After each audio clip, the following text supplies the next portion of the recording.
Good Erev Shabbos, everyone. Erev Shabbos in America, Parshas Naso, in Eretz Yisrael, Parshas Bhaaloscha, presents us with a problem, of course, that which parsha do we talk about? So I try on these kinds of parshas where we have these weeks, and we'll have that for the next couple of weeks, where we have one parsha in America and one parsha in Eretz Yisrael, because of last Shabbos, which was Parshas Naso here in Eretz Yisrael, but was second day Yontif, with a Torah reading that had to do with second day Yontif in America.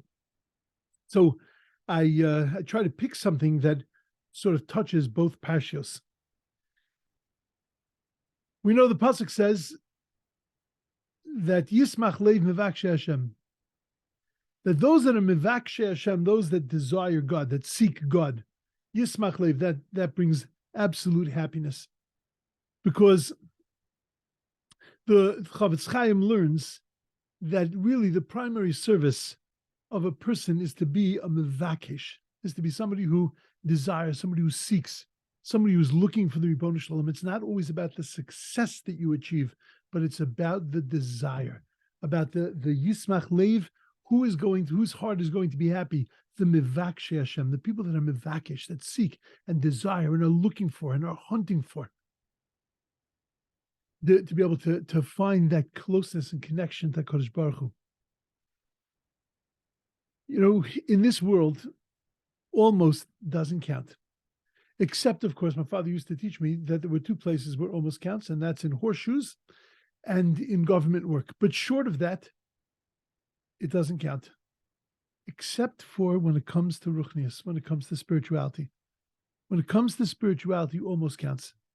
Because striving, being a melim, even though you might not succeed, but doing the best that you can, that's the game.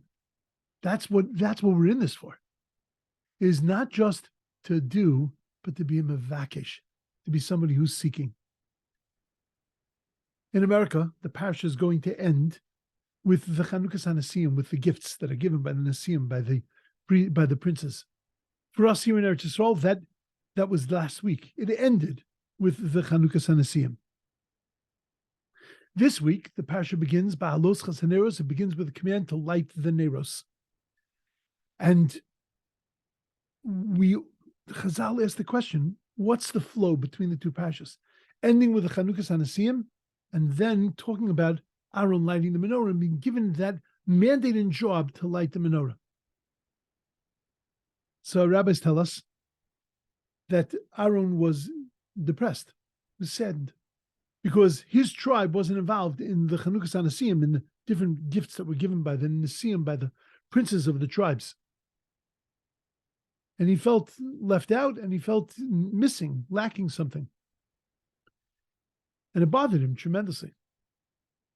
And God turns to him and says to him, what are you worried about? It says, what you have is greater than them. And our rabbis explained that it means that the lighting of the menorah was considered greater, especially because there was an allusion to the fact that this was going to be a forever job, not just a job that was going to end when the Beis HaMikdash, the temple, was going to be destroyed, but this was going to be something that was going to go on forever, because the lighting of the menorah we do every single year on Hanukkah, and that to commemorate the lighting of the menorah that was done inside of the Beis HaMikdash, and therefore, Aaron Shalcham Gedolim Shalahem, yours is greater than theirs. But the truth is, he was given an avodah, he was given a thing to do in the Mikdash, which was what they were also involved in the Mikdash, in the sense that they gave this tremendous gift to the Mikdash, to the temple. So what does it mean when it says Shalcha Gedolim Shalem, yours is greater than theirs? So I think perhaps what HaKadosh Baruch was saying to Aaron is, look at how much pain you're in. Look at it, bothers you. Mamish bothers you. It stares you. It disturbs you that you couldn't do you couldn't be part of these gifts that were given. And that means that it means a lot to you, and that your life depends on it. And therefore, because you couldn't fulfill it, you feel like you're lacking, like you're missing something. Shalcha Gedolim Shalahem, what you've got is better than what they've got. They did a good job. They did a nice thing. They gave a gift to HaKadosh Baruch Hu. But you've got this desire thing going on. You've got this thing running inside you that you're just seeking, you just want. in such a huge kind of way. That's the game. That's the success. When you have that desire for something. Because when you have that desire for something, so then it lights up, then it happens. And it becomes beautiful and amazing because you're always seeking, you're always looking to make this and deeper and to make this something that's more profound. When you just have your sights, you want to do something. You want a good person. You want to do something. It's great. It's great. But it's not the same as when you have that ratzon, when you have that desire, when you're a mevakshe Hashem, when you're looking for God, when you're seeking Him, then that's going to bring a happiness to you and to your life that you can't imagine. Because it's going to give you an energy and a power to be able to accomplish things like you can't imagine. The Ben Ish Chai tells over a beautiful mashal. Says it was a fellow by the name of Tuvia, who was a judge. He was a very honored and revered person. And because of that, there were people that, of course, were jealous of him. It always happens that way. And they wanted to bring about his downfall. And they started to be malshin, to talk bad about him. And the king believed them. And the king decided that he was going to punish this fellow. So Tuvia got wind of this, and he ran off. And he got to the river. And there was an old person, old schlepper, who was carrying people. That's what he would do. He would take money and he would carry people across the river. And he hears about this great guy, this Tuvia, this great judge, well-known person, who needs a lift. Literally, he puts him on his shoulders and he takes him across. He figures, you know what? This is a great way for me to make connections and to prepare for my future. This is the ultimate networking. Carry this guy. I don't know, who knows where it could lead. 3/4 of the way across the river.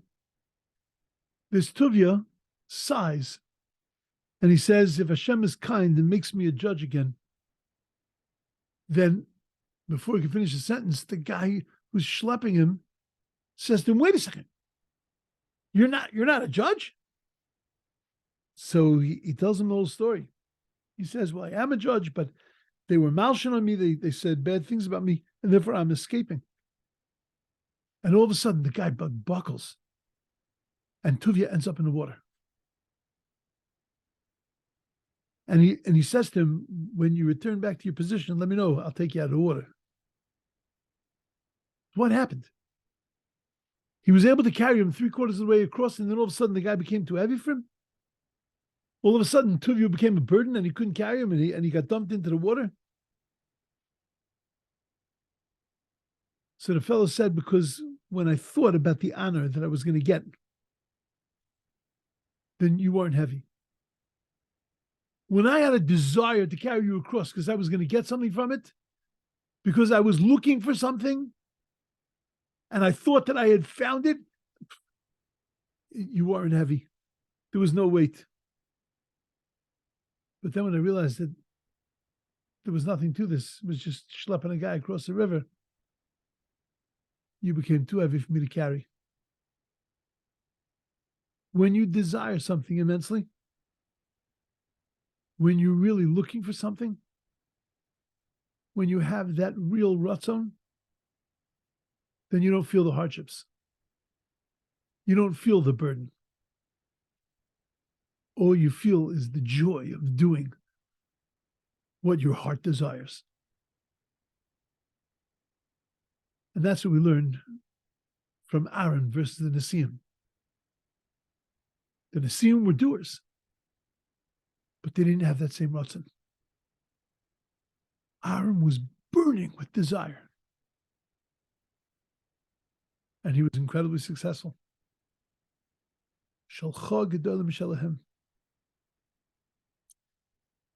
We have to find that place inside of us to light that fire of desire.